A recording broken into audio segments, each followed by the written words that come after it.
ಇದಲ್ಲದೆ ಈಗಾಗಲೇ ನಮ್ಮ ಚಂದ್ರಶೇಖರ್ ಅವರು ತಮ್ಗೆ ಹೇಳಿದ್ದಾರೆ. ಇವತ್ತೇನು ನರೇಗಾ ವಿಚಾರದಲ್ಲಿದೆ, ನಿನ್ನೆ ಏನು ತೀರ್ಮಾನವನ್ನ ಮಾಡಿದೆ ಕಾಂಗ್ರೆಸ್ ಪಕ್ಷ, 5ನೇ ತಾರೀಕಿಂದ ನಾವು ಇದನ್ನ ಒಂದು ಹೊಸ ರೂಪವನ್ನ ಇದಕ್ಕೆ ಹೋರಾಟ ಪ್ರಾರಂಭ ಮಾಡಬೇಕಾಗಿದೆ. ಎಲ್ಲಿ ಬೆಂಗಳೂರಲ್ಲ, ತಾಲೂಕ್ ಹೆಡ್ ಕ್ವಾರ್ಟರ್ಸ್ ಅಲ್ಲ, ಪಂಚಾಯಿತಿಗಳಿಂದ ಈ ಹೋರಾಟವನ್ನ ಪ್ರಾರಂಭ ಮಾಡಬೇಕು. ನಮ್ಮ ಗ್ಯಾರಂಟಿಯ ಸದಸ್ಯರು ಯಾರ್ಯಾರು ಇದ್ದೀರಿ, ಯಾರು ಕೆಬಿಯಿಂದ ನಮ್ಮ ಬೆಸ್ಕಾಂ ಇಂದ ನಾಮಿನೇಷನ್ ಆಗಿದ್ದೀರಿ, ಯಾರು ಎಲೆಕ್ಟ್ರಿಕಲ್ ಡಿಪಾರ್ಟ್ಮೆಂಟ್ ಇಂದ, ಹೆಲ್ತ್ ಡಿಪಾರ್ಟ್ಮೆಂಟ್ ಇಂದ ಆಗಿದ್ದೀರಿ, ಸುಮಾರು ಒಂದು ತಾಲೂಕಲ್ಲಿ 50ರಿಂದ 100 ಜನ 200 ಜನಕ್ಕೆ ನಾವು ನಾಮಿನೇಷನ್ಗಳನ್ನ ಕೊಟ್ಟಿದ್ದೇವೆ ವಿವಿಧ ಇಲಾಖೆಯಲ್ಲಿ. ಅವರು ಮತ್ತು ಪಂಚಾಯತಿ ಮೆಂಬರ್ಗಳು, ಜಿಲ್ಲಾ ಪಂಚಾಯತಿ ಮೆಂಬರ್, ಕಾರ್ಪೊರೇಟರ್ಗಳು ನೀವೆಲ್ಲ ಸೇರಿ ಒಂದಾಗಿ ಕಾರ್ಯಕರ್ತರು ಒಂದೊಂದು ಭಾಗನ ಹಂಚಿಕೊಂಡು ಪ್ರತಿಯೊಂದು ವಿಧಾನಸಭಾ ಕ್ಷೇತ್ರಕ್ಕೂ ಕೂಡ ನಾನು ನಮ್ಮ ಎಲ್ಲಾ ಕಾರ್ಯಾಧ್ಯಕ್ಷಗಳು ಜಿಸಿ ಚಂದ್ರಶೇಖರ್ ಹೇಳಿ ಒಬ್ಬೊಬ್ಬರನ್ನ ಅಬ್ಸರ್ವರ್ ಆಗಿ ಈ ಕಾರ್ಯಕ್ರಮಕ್ಕೆ ನಾನು ಕಳಿಸ್ಕೊಡ್ತೀನಿ.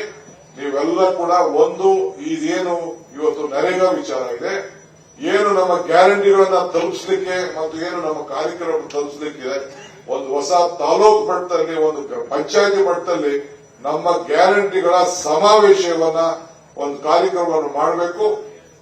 ಅದು ರೂಪರೇಷೆಗಳನ್ನ ನಿಮ್ಗೆ ನಾನು ಸದ್ಯದಲ್ಲಿ ನನ್ನ ಗೈಡ್ಲೈನ್ಸ್ ಅನ್ನ ನಿಮ್ಗೆ ನಾನು ಕಳಿಸ್ಕೊಡ್ತೇನೆ ಅನ್ನೋ ಮಾತನ್ನ ಈ ಸಂದರ್ಭ ಹೇಳಿಕೆ ನಾನು ಬಯಸ್ತೇನೆ. ಮತ್ತು ಜಿಲ್ಲಾ ಪಂಚಾಯತಿ, ತಾಲೂಕ್ ಪಂಚಾಯತಿ ಎಲೆಕ್ಷನ್ ನಾವು ನಿಲ್ಲಿಸಕ್ಕಾಗಲ್ಲ. We are conducting. 2-3 ತಿಂಗಳಲ್ಲೇ ಈ ಎಲೆಕ್ಷನ್ ಸಿದ್ಧತೆಯನ್ನ ನಾವು ಮಾಡಿಕೊಳ್ಳಲೇಬೇಕಾಗಿದೆ. ಇದಕ್ಕೀಗಾಗಲೇ ನಮ್ಮ ಚೀಫ್ ಮಿನಿಸ್ಟರ್ ಅವರು ನಮ್ಮ ಪ್ರಿಯಾಂಕ್ ಖರ್ಗೆ ಅವರು ಹೇಳಿದ್ದಾರೆ. ಅದೇನೇನು ರಿಸರ್ವೇಷನ್, ಕೋರ್ಟ್ ಆತಂಕಗಳು,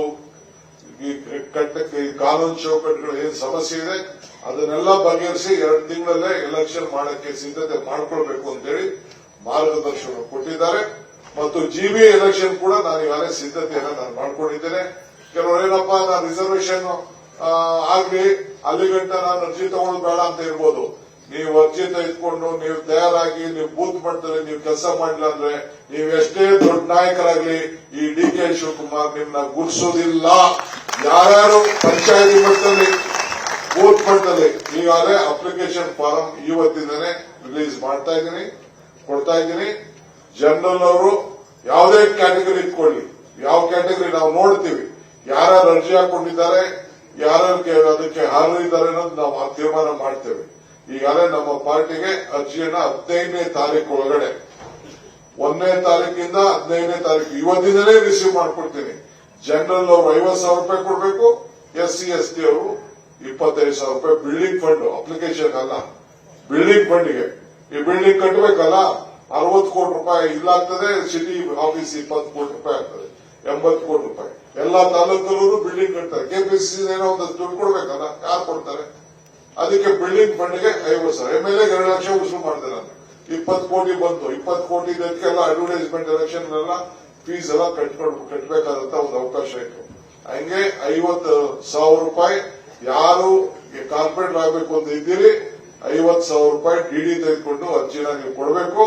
25,000 ರೂಪಾಯಿ SC STಗೆ ಈ ಅವಕಾಶವನ್ನು ನಾವು ಮಾಡಿಕೊಟ್ಟಿದ್ದೇವೆ.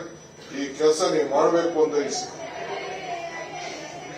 ಮಹಿಳೆಯರಾಗ್ಲಿ ಏನಾಗ್ಲಿ ಜನರಲ್ 50,000,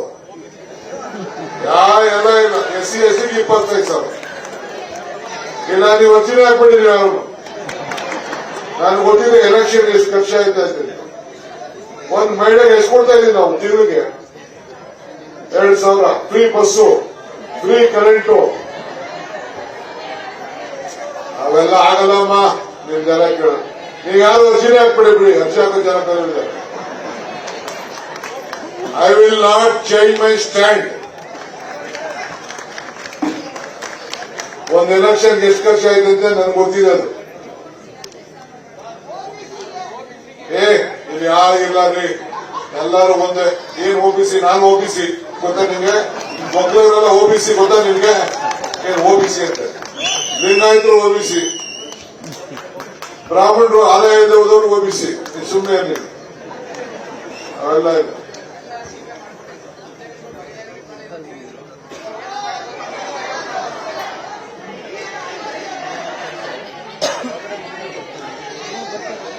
ಈಗ ಇಲ್ಲಿ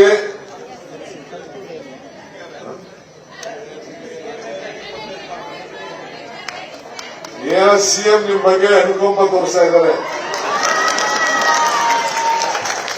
ಆಯ್ತು, ಏನೋ ಸಿಎಂ ಹೇಳ್ತಾ ಇದ್ದಾರೆ ಅಂತ ಮಹಿಳೆಗೆ 25 ಸಾವಿರ ಮಾಡ್ಬೇಕು, 15ನೇ ತಾರೀಕು ಅರ್ಜಿ ಹಾಕ್ಬೇಕು. ಬಿಲ್ಡಿಂಗ್ ಫಂಡ್ ನನ್ ಬೇಡ, I don't want your money for building fund. Building building ಕಟ್ಟಿದೀವಲ್ಲ, ಎಲ್ಲರೂ ಕಟ್ಟಿದಾರ? ನೀವು ಯಾವ್ದಾದ್ರು ರಾಜ್ಯಕ್ಕೆ ಪಳಿಯಪ್ಪಾಜಿ, is there any building like this in the country except ACC? ACC now they are built.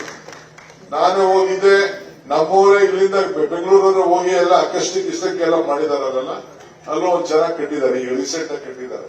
ಅವ್ರಿಗಿಂತ ಮುಂಚಿತ ನಾವು ಇನಾಗ್ರೇಟ್ ಮಾಡಿದೀವಿ, ರಾಹುಲ್ ಗಾಂಧಿ ಕರೆಸಿ ಇನಾಗ್ರೇಟ್ ಮಾಡಿದೀವಿ. ಸೊ ಹಂಗೆ ಮಾಡಿದೀವಿ, ಅಲ್ಲೂ ಕೂಡ ದೊಡ್ಡದಾಗ್ತದೆ, ಅದಕ್ಕೆ ಬೇಕಲ್ಲ ದುಡ್ಡು. ಸೊ ಹಂಗೆ, ಸೊ ಆಯ್ತಾ.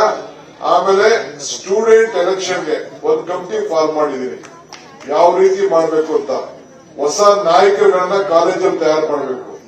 ಸೊ ಅದಕ್ಕೆ ಈಗಾಗಲೇ ನಾನು ಶರಣಪ್ರಕಾಶ್ ಅಧ್ಯಕ್ಷತೆಯಲ್ಲಿ ನಮ್ಮ ಸುಧಾಕರ್, ನಮ್ಮ ಇವರು NSA ಮಾಜಿ ಅಧ್ಯಕ್ಷಗಳು, Saleem youth Congress president, NSA president, former youth Congress president ಅವರೆಲ್ಲ ಸೇರಿಸಿ 9 ಜನ ಒಂದು ಕಮಿಟಿ ಮಾಡಿದ್ದೀನಿ.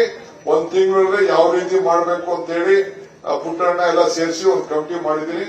ಯಾವ ರೀತಿ ಎಲೆಕ್ಷನ್ ಕಂಡಕ್ಟ್ ಮಾಡಬೇಕು ಅಂತ ಹೇಳಿ ಒಂದು ಪ್ರಪೋಸಲ್ ಕೊಡಿ ಸರ್ಕಾರಕ್ಕೆ ಅಂತ ರಾಹುಲ್ ಗಾಂಧಿ ಅವರು ಕೂಡ ನಮಗೆ ಚೀಫ್ ಮಿನಿಸ್ಟರ್ಗೆ ಕಾಗದ ಬರೆದಿದ್ದಾರೆ. ಅದ್ರ ಬಗ್ಗೆ ಆಲೋಚನೆ ಮಾಡಬೇಕು ಅಂತ ಕಾಲೇಜ್ಗಳಲ್ಲಿ ಎಲೆಕ್ಷನ್ ಕಂಡಕ್ಟ್ ಮಾಡಿ ಹೊಸ ಲೀಡರ್ಶಿಪ್ ನ ಬೆಳೆಸಬೇಕು ಅನ್ನೋದು ನಮ್ಮ ಉದ್ದೇಶ ಇದೆ. Let us see. ಇದು ನಾವು ಹಿಂದೆ ಎಲ್ಲ ಇತ್ತು, ನಾವೆಲ್ಲ ಎಲೆಕ್ಷನ್ ನಿಂತ್ಕೊಂಡು, ನಾನು ಇರೋನಲ್ಲ ನಮ್ಮ ಆರಾಧ್ಯ, ನಾವೆಲ್ಲ ಕಾಲೇಜಿನಲ್ಲಿ ಇಲ್ಲ ಕೂತವ್, ನಾವೆಲ್ಲ ಎಲೆಕ್ಷನ್ ಎಲ್ಲ ನಿಂತಿದ್ದು, ರೇವಣ್ಣ ಎಲೆಕ್ಷನ್ ನಿಂತಿದ್ದು, ಎಲ್ಲ ಕಾಲೇಜ್ ಎಲೆಕ್ಷನ್ ಎಲ್ಲ ಬೇಕಾದಷ್ಟು ಜನ ಇಲ್ಲೆಲ್ಲ ಸ್ಟೇಜ್ ಇದ್ದೀವಿ. ನಾವೆಲ್ಲ ಎಲೆಕ್ಷನ್ ನಿಂತಾಗೆ ಫೈನಲ್ ಡಿಗ್ರಿ ಸ್ಟೂಡೆಂಟ್ ನಾನು ಅಸೆಂಬ್ಲಿ ನಿಂತ್ಕೊಂಡಾಗ. ಅಂತ ಕಾಲ ಆಗಿತ್ತು, ಈಗೆಲ್ಲ ಹೋಗ್ಬಿಟ್ಟಿದೆ ಕಾಲ ಎಲ್ಲ.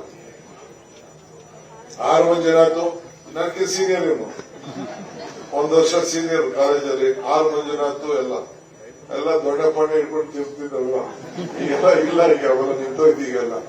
ಆ ಕಾಲ ಇಲ್ಲ ಆಯ್ತು, ಅದು ಕಡಿಮೆ ಮಾಡಬೇಕು ಅನ್ನೋ ದೃಷ್ಟಿಯಿಂದ ನಮ್ಮ ರಂಗನಾಥ್ ಸಾಹೇಬ್ರು ನಿಲ್ಲಿಸ್ಬಿಟ್ರು ಗಲಾಟೆಗಳ ಬೇಡ ಅಂತ ಹೇಳಿ. ಬಟ್ ಈಗ ತಿರ್ಗಿ ಅವಶ್ಯಕತೆ ಕಾಣ್ತಾ ಇದೆ, ಯಾಕೆಂದ್ರೆ ನಾವು ನಮ್ಮ ಮೆಂಬರ್ಶಿಪ್ ಆಗ್ತಾ ಇದೆ. ಈ college election, youth college election ಬೇರೆ ಸಿಸ್ಟಮ್ ಇದೆ, ನಾನು ಚರ್ಚೆ ಮಾಡಬಹುದಿಲ್ಲ. ಸೊ ಹಿಂಗೆ ತಾವೆಲ್ಲ ಹೆಣ್ಮಕ್ಳು ಅದೆಷ್ಟು ಅರ್ಜಿ ಆಗ್ತಿಲ್ಲ ನೋಡ್ತೀವಿ. 50% ಹೆಣ್ಮಕ್ಳಿಗೆ ರಿಸರ್ವೇಶನ್ ಇದೆ. 369 ಸೀಟ್ಗೆ 50% ಹೆಣ್ಮಕ್ಳಿಗೆ ರಿಸರ್ವೇಶನ್ ಇದೆ. ಒಂದೊಂದು ಕ್ಷೇತ್ರಕ್ಕೆ 10 ಜನ ಅರ್ಜಿ ಹಾಕಬೇಕು. ಆಗ ನಾವು ಅದರಲ್ಲಿ ಸೆಲೆಕ್ಟ್ ಮಾಡ್ತೀವಿ ಯಾರು ಬೆಸ್ಟ್. ಆಮೇಲೆ ಅವರೆಲ್ಲ ಬೂತ್ ಹೋಗಿ ಕೆಲಸ ಮಾಡಬೇಕು. ಅವ್ನು BC ಇರ್ಲಿ, SC ಇರ್ಲಿ, ಜನರಲ್ ಇರ್ಲಿ, OBC ಇರ್ಲಿ, ಯಾವುದೇ ಇರ್ಲಿ, ಹೋಗಿ ಬೂತ್ ಅಲ್ಲಿ ಯಾರು ಕೆಲಸ ಪ್ರಾರಂಭ ಮಾಡ್ತಾರೆ ನೋಡ್ಬಿಟ್ಟು ಆಮೇಲೆ ಕ್ಯಾಂಡಿಡೇಟ್ ತೀರ್ಮಾನ ಮಾಡ್ತೀವಿ. ಅದನ್ನ ತಿಳ್ಕೊಳ್ಳಿ. ಯಾವ ರೆಕಮೆಂಡ್ DK ಹಿಂದೆ ತಿರುಗ್ಲಿ, ಸಿದ್ದರಾಮಯ್ಯ ತಿರುಗ್ಲಿ, ಇನ್ನೊಬ್ಬರಿಂದ ಅವ್ರಿಗೆಲ್ಲ ಟಿಕೆಟ್ ಇಲ್ಲ. ಯಾರು ಬೂತ್ ಅಲ್ಲಿ ಕೆಲಸ ಮಾಡ್ತಾರೆ ಅವ್ರು ಮಾತ್ರ ಅವಕಾಶ.